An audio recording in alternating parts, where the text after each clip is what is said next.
하나님에 대하여라고 하는 주제로 계속적으로 하고 있습니다. 조직신학의 10가지 주제 중에 이게 첫 번째 주제인데요. 또 하다 보니까 조금 세분화된 그러한 주제로 들어가다 보니까 지금 이렇게 하고 있고요. 오늘은 조금 진행 방식을 좀 바꿔봤습니다. 그래서 두 분씩 짝을 지어서 앉아주시면은 좋을 것 같아요. 네. 그래서 중간중간 서로 함께 나눌 수 있는 그런 내용들이 있어가지고 함께 그러한 시간으로 하겠습니다. 여러분들이 생각할 때 하나님은 어떠한 일을 하고 계시는 것 같으세요? 하나님이 하시는 일은 뭘까요? 오, 그쵸. 네, 맞습니다. 너무 정확하게 말씀하셨어요. 하나님은 시계공이 아니시죠. 시계공은 뭡니까? 시계를 만들고 그 시계는 태엽에 따라서 자동적으로 돌아가죠. 하나님이 만든 세상은 하나님이 만들어 놓고 태엽과 같이 자동적으로 돌아가는 세상이 아니라 하나님께서 직접 이 세상을 이끄시는 그러한 세상입니다. 하지만 어떤 사람들은 마치 태엽을 감아 놓아서 태엽에 따라서 이 그 뭐라고 해야 되지? 기계 같은 게 돌아가듯이 자동적으로 돌아가듯이 그러한 세상으로 생각하는 사람들도 있습니다. 그러니까 방관하고 있다고 생각하는 거죠. 하나님은 그냥 만들기만 하셨고 질서에 따라서 그냥 알아서 움직이게끔 하셔가지고 그냥 거기서 끝내는 하나님으로 생각하시지만 성경은 하나님께서 이 세상의 모든 것을 창조하시고 또한 모든 것을 여전히 이끄시는 하나님이라고 말씀하고 있습니다. 하나님이 하시는 일은 성경을 통해 보았을 때 크게는 5가지가 있습니다. 첫 번째는 뭡니까? 계획. 너무 작죠? 계획. 두 번째는 창조. 세 번째는 섭리. 네 번째는 구원. 다섯 번째는 완성. 첫 번째 계획은 무슨 계획이니까요? 이 세상을 짓기 전부터 끝나는 그때까지 하나님의 계획이 있는 거죠. 그 계획에는 뭐가 있습니까? 창조도 있고 섭리, 하나님의 이끄시는 그 섭리가 있고 구원이 있고 완성이 있어요. 그러니까 이 계획은 이 4가지를 포함하고 있는 모든 것에 대한 그러한 계획이라고 볼 수가 있습니다. 첫 번째 사역 계획. 계획은 건축가와 같아요. 우리가 집을 짓는데 처음에 이 건축가가 뭘 하죠? 설계를 하죠. 어떻게 집을 지을지 설계를 합니다. 하나님은 마치 그러한 설계자와 같이 계획을 하신 분입니다. 한번 같이 읽어볼까요? 시작. 세상을 창조하시기 전 영원 안에서 그분께서 자유롭게 세우신 만사와 만물의 생성과 소멸을 포함하는 설계도입니다. 하나님의 계획은 창조 전부터 어떻게 만드실지, 어떻게 이것을 이끌어 가실지, 또한 이것을 어떻게 사라지게 하고 또 생기게 하고 또 마지막 순간에 어떻게 이 세상의 역사가 끝날지 모든 것은 하나님의 계획 안에 있습니다. 그리고 그 계획을 이루시기 위해서 뭘 사용하냐? 우리를 사용하시는 거예요. 우리의 생각이 있죠. 우리의 계획이 있죠. 우리의 의지가 있죠. 하나님은 우리를 꼭두가시처럼 쓰는 게 아니라 각자의 생각과 재능과 그 모든 것을 하나님이 원하시는 계획에 맞춰서 사용하시는 거예요.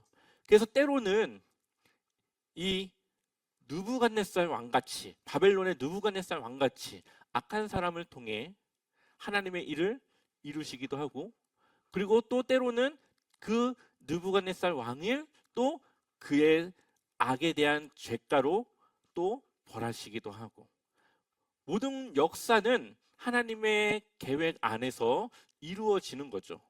그러니 우리가 무엇을 하든 어떻게 하든 어쨌든 하나님의 계획에 우리가 사용되고 우리가 거기에 이제 함께 동역하는 겁니다. 그런데 여기에는 하나님의 선한 의도에 따라서 선하게 사용되는 사람이 있고 어떤 사람은 하나님의 이 선한 일을 위해 악한 일을 해야 되는 그런 일을 하는 사람도 있다는 거예요. 이따가 한번 같이 그 부분은 보도록 할게요. 자, 한번 옆 사람과 함께 나눠볼 텐데요.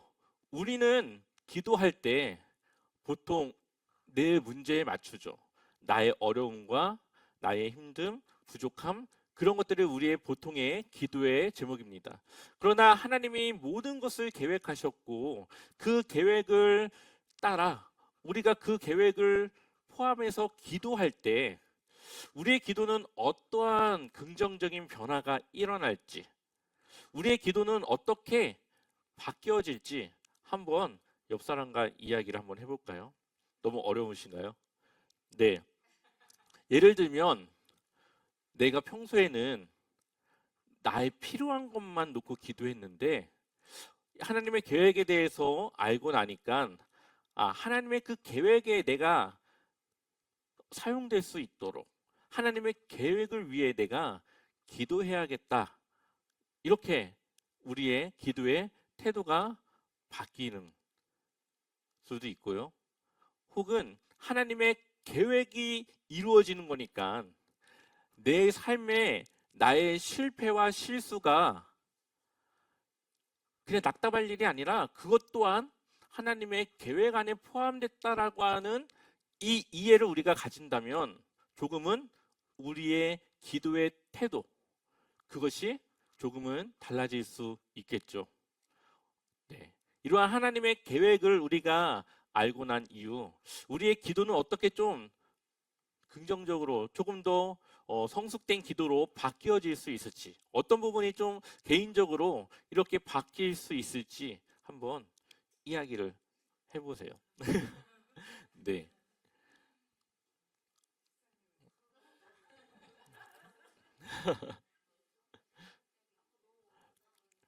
어, 그러게요.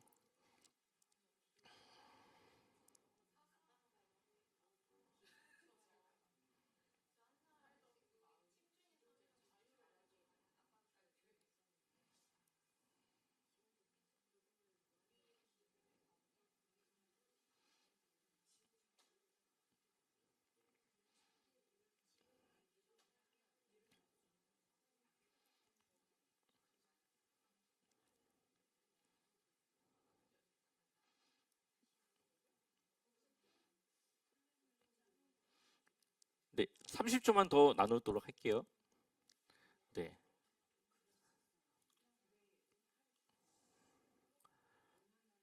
정답은 없고요. 여러분들이 그냥 생각을 하고 나누고 함께 이야기하는 이 부분이 중요한 겁니다.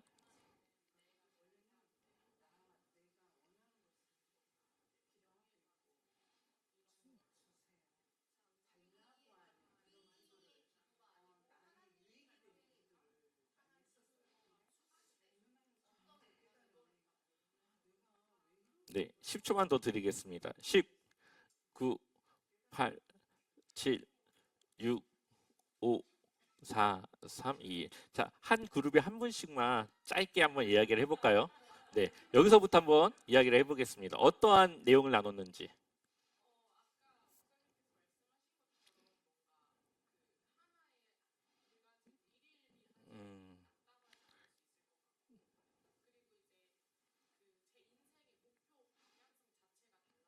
음, 어,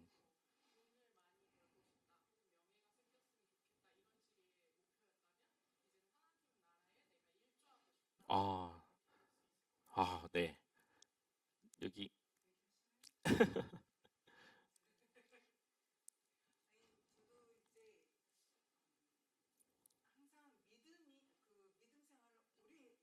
음,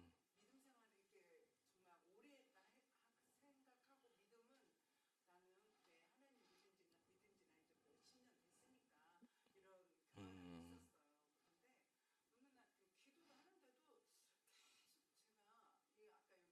음,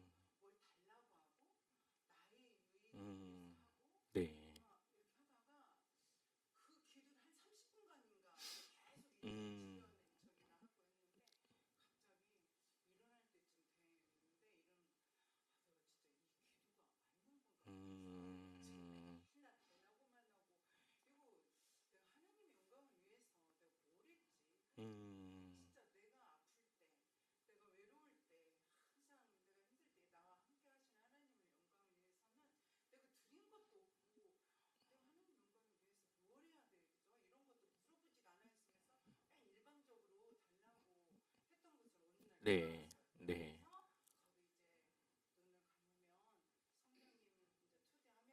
네. 네네. 네. 너무 중요한 부분을 또 말씀하셨네요. 네.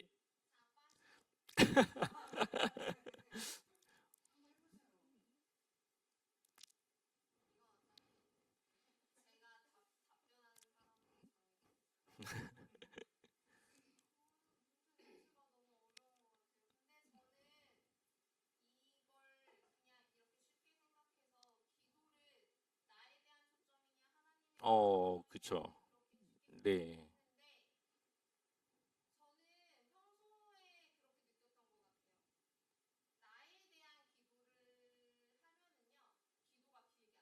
음,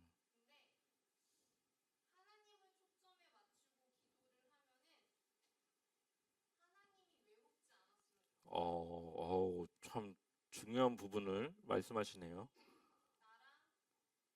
음, 음,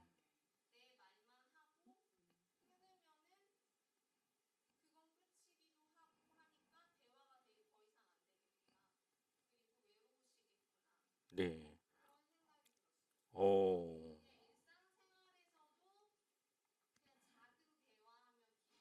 네네네. 음, 네네. 맞아요.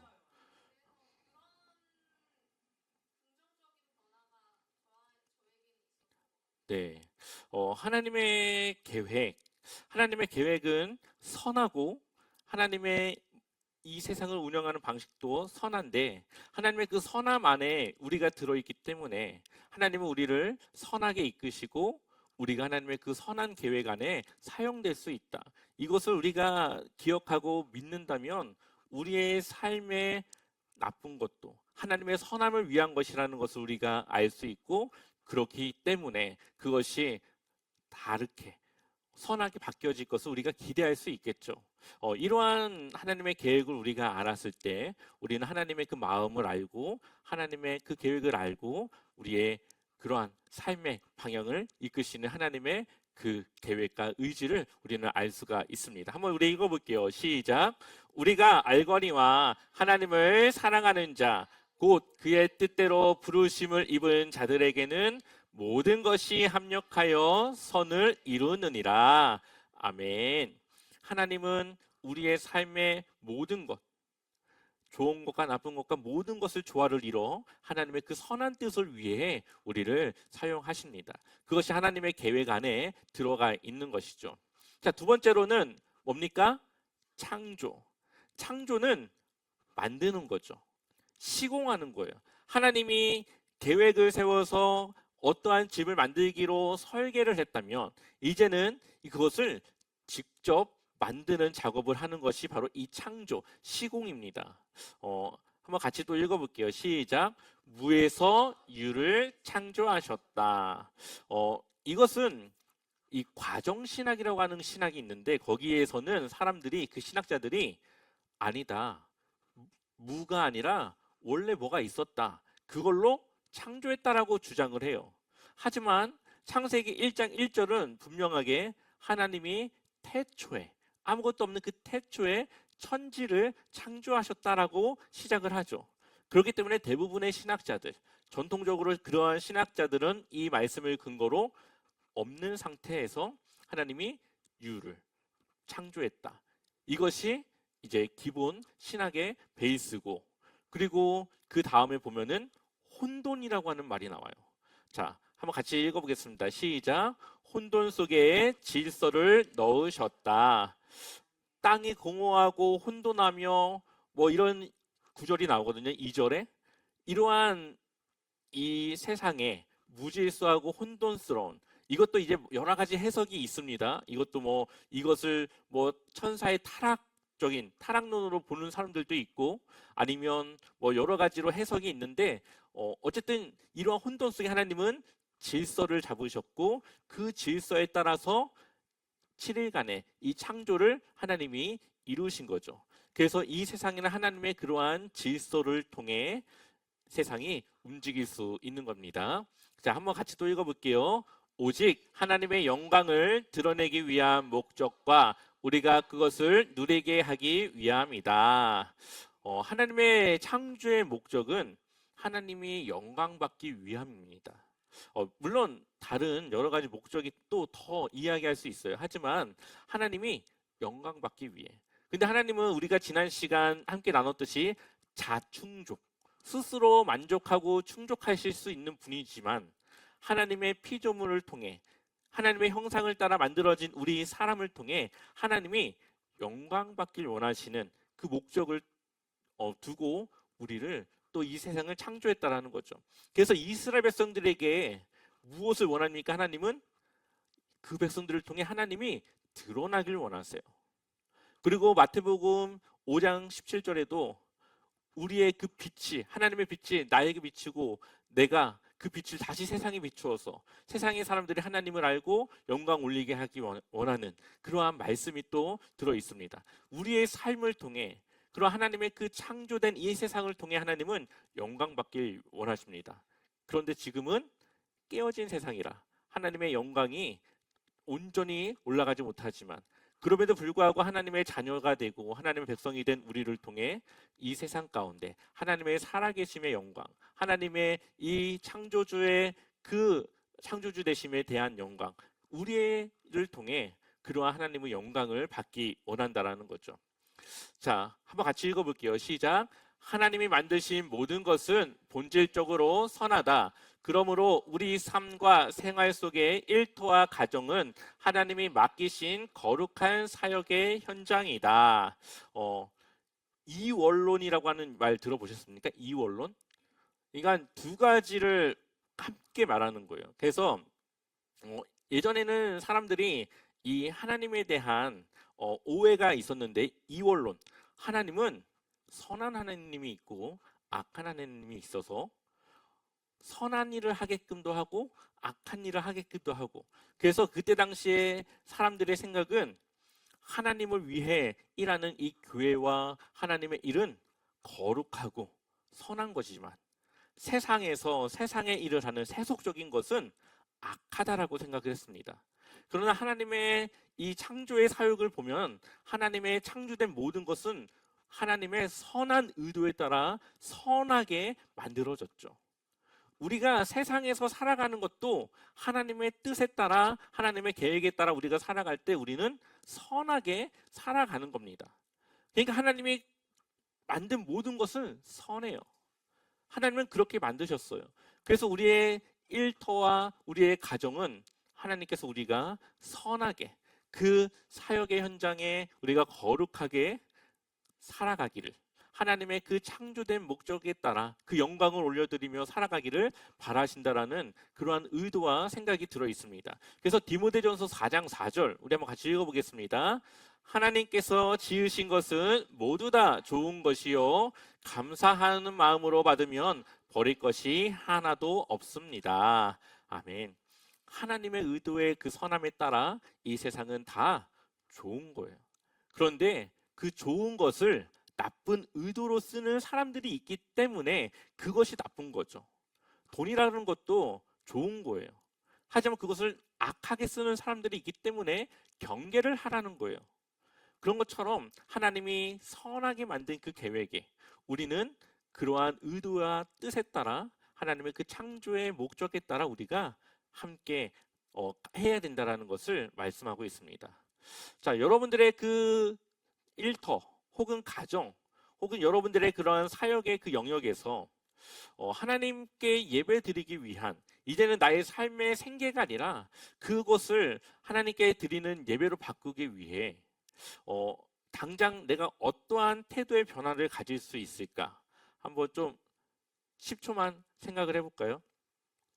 네, 그러니까 여러분들의 삶의 현장을 하나님께 예배의 현장으로 바꾸기 위해서 나의 삶의 태도가 어떻게 바뀌어져야 될지.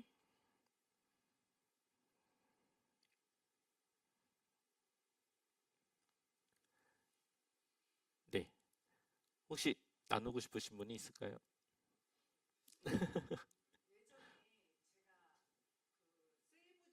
네,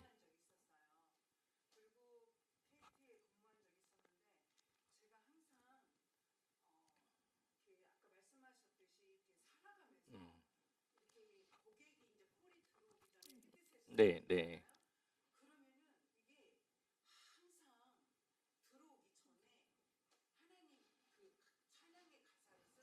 네, 네. 네. 음. 네, 네. 음.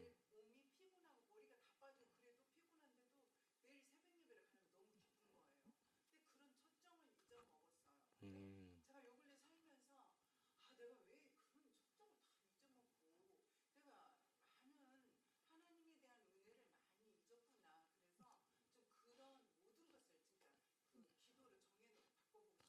아, 네. 너무 좋은 마음과 태도를 가지게 되신 것 같아요. 또 여러 가지 한 번 더 생각해 보면은, 어, 우리가 하나님의 그 창조 안에서 우리가 살아가기 때문에 내가 늘 하나님 앞에 있다라고 생각하고 우리의 삶을 대한다면, 그렇다면 이제 내 삶의 목적과 방향이 조금은 나 중심에서 이제 하나님 중심으로 바뀔 수가 있겠죠. 그리고 하나님께서 창조하신 그 방향을 따라 우리가 함께 나아간다면, 우리의 삶이 이제는 생계의 수단이 아니라 하나님의 영광이 되어질 수 있는 그러한 삶으로 바뀌어질 수가 있습니다. 세 번째 사역, 섭리. 섭리는 뭐라고 써 있죠? 운영자. 자, 집을 만들었고, 만약 그 집이 마트가 됐어요. 그 마트를 누군가는 운영해야 되겠죠. 만들어 놨다고 그게 운영되는 건 아니잖아요. 하나님께서 이 세상을 만드셨고 이 세상을 만들고 끝나는 것이 아니라 운영하고 계세요. 통치하고 계세요. 이것을 보호하고 계세요. 그래서 이 우주 안에서 이 지구는 뭐 먼지 뭐 눈에 보이지도 않을 정도로 정말 지금까지 발견된 우주의 크기에 비해서 정말 뭐 눈꽃만한 게 뭐가 와서 부딪혀도 이 지구는 그냥 끝나버리는, 우주 속의 지구는 그러한 존재인데 지금 뭐 과학자들에 의하면 몇만 년, 몇억 년, 뭐 짧게는 뭐 5천 년, 어떠한 사고도 없이 어떠한 문제도 없이 유지되고 있는 것, 이것은 하나님의 보존과 통치의 결과라고 볼 수가 있는 거죠. 하나님은 만들고 그냥 알아서 굴러가겠지 하지 않고 우리를 통해 또 하나님의 그 계획 안에서 통치하고 이끌어 가시고 있다는 것을 우리는 알 수 있습니다. 자, 하나님이 만드신 이 세상은 선한 의도로 만들어졌지만 우리 안에 죄가 들어왔고 죄로 인하여서 악이라는 것이 생겨났습니다. 그래서 하나님은 그 선한 일을 위해서 악을 사용하세요. 하나님의 악을 만들거나 그것을 사용하는 건 아니지만 악을 허용, 그 악을 허용해서 그것을 하나님의 선한 계획의 도구로 사용하신다는 겁니다. 예를 들어 가룟 유다. 가룟 유다가 예수님을 팔았죠. 그 의도는 어때요? 악해요. 그런데 그 결과는 선한 결과죠. 가룟 유다의 그런 악한 계획 때문에 예수 그리스도께서 십자가에 달려 돌아가셨고, 그리고 우리에게 구원과 죄의 용서가 생겨나게 되었습니다. 요셉이 형들에 의해서 어떻게 됐어요? 애굽으로 팔려갔어요. 형들의 의도도 어떻습니까? 악해요. 그러나 거기에는 하나님의 선한 계획이 있어요. 살려갔기 때문에 기근을 피하고 하나님의 보호를 받을 수가 있어요. 욥의 삶은 너무나도 좋았죠. 근데 하나님이 뭘 허용해요? 사탄이 욥을 시험하는 것을 허용해요. 그런데 욥의 믿음의 순수함과 진실함과 하나님을 향한 그 믿음이 그가 가진 것이 아니라 그냥 하나님을 향한 온전한 믿음이라는 것을 보여줍니다. 이 악이 있기 때문에 우리의 선한 믿음과 선한 의도와 이 선함이 드러날 수가 있는 거죠. 그래서 이 악이라고 하는 것은 하나님이 허용하시지만 언젠가는 심판을 받는다. 모든 악은 그 값을 치룰 수밖에 없습니다. 그래서 하나님께서 구약 성경을 보면 악한 나라들을 사용하시지만 결국은 바벨론도 심판받고 바사도 심판받고 로마도 심판받고 모든 악한 세력과 그 존재는 결국은 사탄까지도 하나님의 심판의 결과에 들어갈 수밖에 없다라는 것을 하나님은 이 세상을 운영하시면서 그것을 지금까지도 계속 행하고 계시다라는 것을 우리에게 보여줍니다. 네, 시간이 없기 때문에 대략적으로 좀 생각해 볼 수 있는 것을 생각해 본다면 하나님은 이 세상을 시공하시고 운영하시고 또 악을 사용하시는 그 하나님이라는 것을 우리가 안다면 우리 안에 하나님이 우리의 삶에 좋지 못한 혹은 내 주변에 나를 힘들게 하는 누군가가 결국은 하나님의 그 선함을 드러내기 위한 도구로 사용될 수 있다는 것을 우리는 생각해 볼 수 있습니다. 그래서 너무나도 우리의 삶에 좋은 것만 생각하고 있지만 때로는 하나님은 우리의 힘듦과 내 주변의 그 악함을 통해서도 하나님의 그 선한 계획을 위해 사용할 수 있다는 것을 우리가 기억했으면 좋겠습니다. 그래야만 우리가 우리의 삶을 대하는 이 태도가 달라질 수 있어요. 그래야만 우리가 기대할 수 있고 소망할 수 있습니다. 늘 하나님의 계획은 선한 방향으로 간다는 것을 우리가 기억했으면 좋겠습니다. 한번 우리 같이 읽어보겠습니다. 시작. 하나님은 계획하시고 창조하시며 지금도 우리 삶을 선하게 인도하십니다. 네. 아까 그 마지막 그 구원과 완성은 나중에 그 두 부분은 나중에 이제 함께 다룰 내용이기 때문에 오늘은 이 5가지 하나님의 하시는 일 중에 계획과 창조와 섭리는 운영하는 거라고 말씀드렸죠. 이 3가지만 오늘 함께 나누고 마치도록 하겠습니다.